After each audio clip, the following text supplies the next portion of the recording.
Hello, everyone. This is Chelsea, aka African American Primetime Television. This is my review for The Have and I Have Not, Season 4, Episode 5, titled Candace Young Esquire. First, we would start off with Benny and Candace at this law firm. Candace is trying to stunt in front of Benny, as if she's trying to show him that she has a job when she doesn't. And she is still lying to him and trying to be something that she's not. Also, while at this law firm, she pretends to know these people and the different departments that they are, which they work in and where they're from. And I'm like, really, Candace, you do not know these people, and you should stop flirting and lying to your brother. And then she's all getting all frustrated and everything, wondering where her fake secretary is, and then lo and behold, her fake secretary is Maggie Day. Maggie Day comes in, and Candace is really punking her. I mean, she's like, "Where's my coffee at? You supposed to do this, you supposed to do that," and Maggie just like looking at her like she was crazy. But I loved it that Candace treated Maggie the way she did, because Maggie, she she busted up the Harrington marriage, and she thinking that she runs the show, and she has Benny followed by a PI, has Veronica followed by a PI, and I'm glad that Candace had did that to her. That's what she deserves, and she deserves that, and she deserves another beatdown from Veronica, if you ask me, because she's wilding out. And but my thing is, I do not like that Candace is lying to Benny. Benny, he seems like he's really believing her and so proud that his sister got, a legit job and whatever. And they, get into the elevator and they go up to this office area, whatever, that is owned by an actual lawyer. And Candace's name is on the door, and they looking around at the office, and Benny's looking outside and enjoying the view outside, talking about how proud of Candace and that he is, and he's happy for her and whatever. And I'm like, Benny, if you only knew, boy, because you've been punked and everybody else has been punked right now, and I think it's just a mess. And Candace, I cannot wait till her deception and her lies are revealed to everybody, especially to Benny, because Benny is like, I feel sorry for him, because he really thinks that Candace has blew up, and she's not. She just fronting like, she always does. And then after a while, they sat down and talked for a while in this office. The actual lawyer shows up, and she's like calling for security and whatever. And then Maggie's there, and Maggie's trying to talk her out of calling security, and told her that this is something that David Harrington has have her doing, because I guess David doesn't want Jim to be exposed or whatever. And so the ladies sit down with Maggie and they discuss and everything. So, and then after that, Candace and Benny leaves, and then that's the end of that. So I I I'm glad that Candace punked Maggie, but I'm kind of can't wait for Candace to get her due, because I'm tired of her fibbing to everybody, and then she got Benny all up in her mess. Okay, that's the end of that mess. Now, the very next day starts off with Veronica and a realtor at her new home. I must say that the new home is just gorgeous. I'm happy for Veronica moving on with her life and not putting up with David's mess and his adultery. I love the fact that Veronica is nothing like Catherine Pryor. She's not going to stand for her husband or man to cheat on her or walk all over her like a doormat. And I admire strong women like that, because, you know, you can't sit there and allow people to dog you out or mistreat you and then thinking that they could continue to do so. But I'm glad that Veronica is moving on with her life, and the house is just beautiful. I mean, it's beautiful on the inside, beautiful on the outside, and I'm glad that she's doing her thing. She's a strong and independent woman, so I don't see the reason why she should have to put up with bullcrap in her life. I think she's strong enough to do what she has to do, and she can do it by herself if she has to. But I don't think that, she would be doing it by herself. I think that Benny's going to be there by her side and be the support system that she needs and she wants or whatever. And I'm just glad that she's happy because I care about her happiness or whatever. Well, at the house, she gets a call from Catherine Cryer, and Catherine tells her that DA Jennifer Solison wants to talk to them. And Veronica's like, which, talk to who? And Catherine was like, me, you, David, and Jim, about the situation was going on with Wyatt. Now, my thing is, and then after that, Catherine tells her, why did she not tell her about the car? And Catherine wants to talk about the car situation. But my thing is, does Veronica really have to tell Catherine about the car?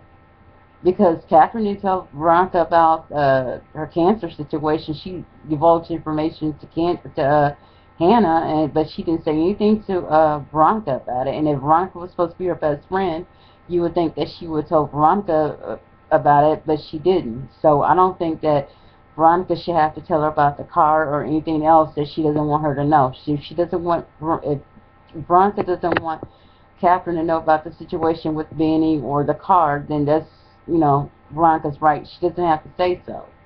And Catherine just needs to chill out on that because, I have friends. I don't tell my friends everything. So my thing is, Veronica's grown. She doesn't have to tell Catherine Cryer everything that she doesn't want her to know. So anyway, they get to talking, and then they get off the phone, and then Veronica continues to sign her deed to her new home, and she, once the realtor leaves, she calls his Wilson people that had the car, Jeffrey's car. Wilson tells her that the car is at the scrap yard or towing company or whatever, and that the company has been sold at auction due to embezzlement or whatever. And Veronica asks this Wilson character, where's the car and where's the scrap yard? And then Wilson tells her, and then they get off the phone. And then after that, Veronica leaves the house, and I guess she heads out to the scrap yard. And then after all that, we are back at the towing company. Now, Benny is like a kid in the candy store. He is excited to have his own business and everything. And Candace got it for him, with the embezzlement money she stole from the Cryers, and she, still fronting and still fibbing to Benny. And I just hope that when it's all said and done, that Benny does not lose his company. I don't care if the Cryers come back for the money, but I just hope that if anything, that Benny gets to keep his company, because this is something that he's been wanting his whole life, and he shouldn't have to lose it due to his stupid sister and her conning and her schemes or whatever. But I just hope that, he gets to keep what, his business. Now, they are at the salvage yard looking at cars, and then Candace had slipped up that she knew about Hannah's new car, and then Benny's like looking at her like puzzled and crazy, like, what you mean new car? You didn't see the new car, and I didn't tell you about the new car, so how did you know? Well, come to find out, Candace had this Erica girl set up Benny so it could look like that Benny had got Hannah the car, because Candace knew that Hannah wouldn't take the car from her. And knowing how shady Candace is, I don't blame Hannah. I wouldn't take the car from her either. But they get to banter back and forth and talk about the car and the new business, and Candace doesn't want Benny to tell Hannah about the new business because she fears that Hannah would be all on Benny about it. And I think Candace has a point. I don't think Hannah will, like Benny having his business due to the fact it came from Candace. But I think that Benny, I don't know if Benny should tell his mama about it or not, but I think that he should be able to have some happiness in his life. It's not his fault his sister is crazy and scandalous or whatever, but he should be able to have his business and where else he wants.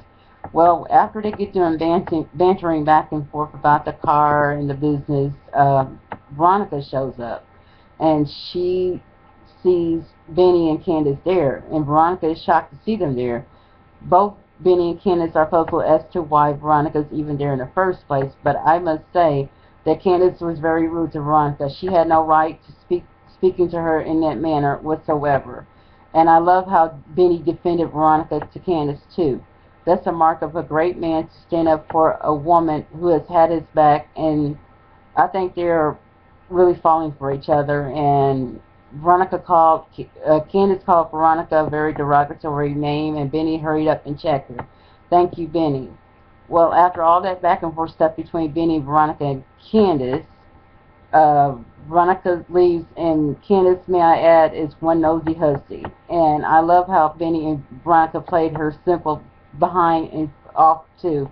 That's what she gets for always being up in somebody else's business like she always does.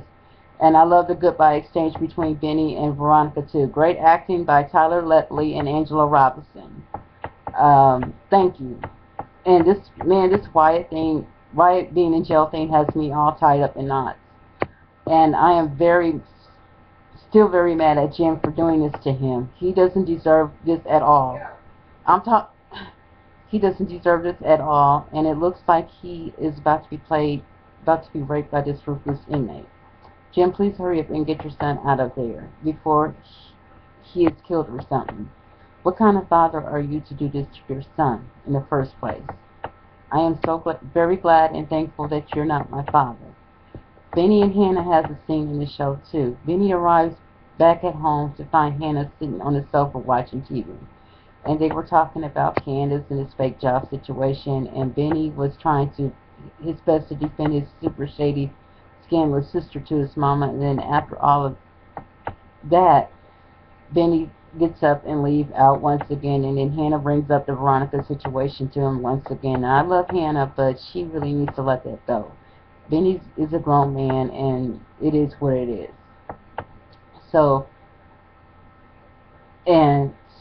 please drop it before you drive Benny out of there for sure.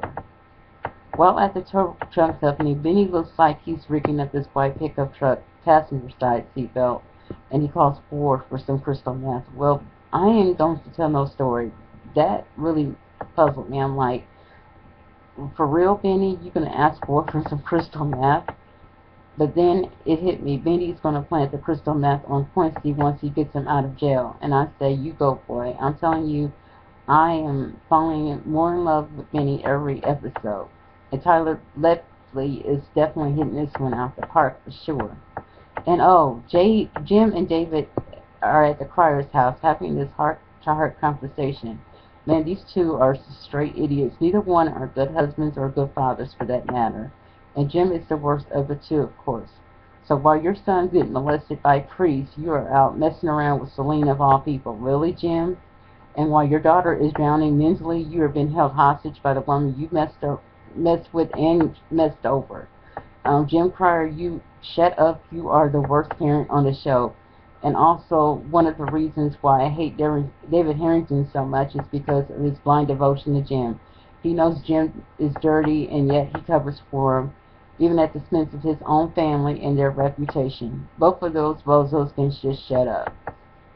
Finally, we have the climactic scene of the night, the Benny and Quincy confrontation.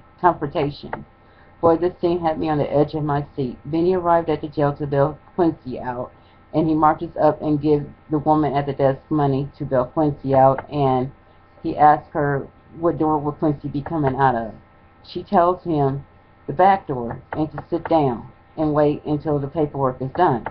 Well, Benny do as he's told, and then he meets Quincy outside, and they have an exchange of words or whatever, and then Benny tells Quincy to get in the truck.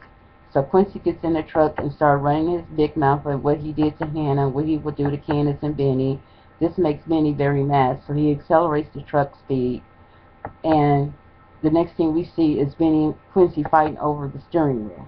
And then the truck speeds off the road and flips over with both Benny and Quincy in it. I really hope that Benny survives this, As for Quincy, I really don't care what happens to him. Just as long as Benny's more than okay, it's fine by me.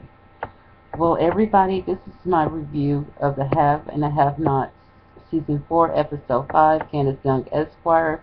You all have a nice day. God bless you all. And see you all next week. Please subscribe to my channel, like the video, and feel free to comment. Thank you. Mwah.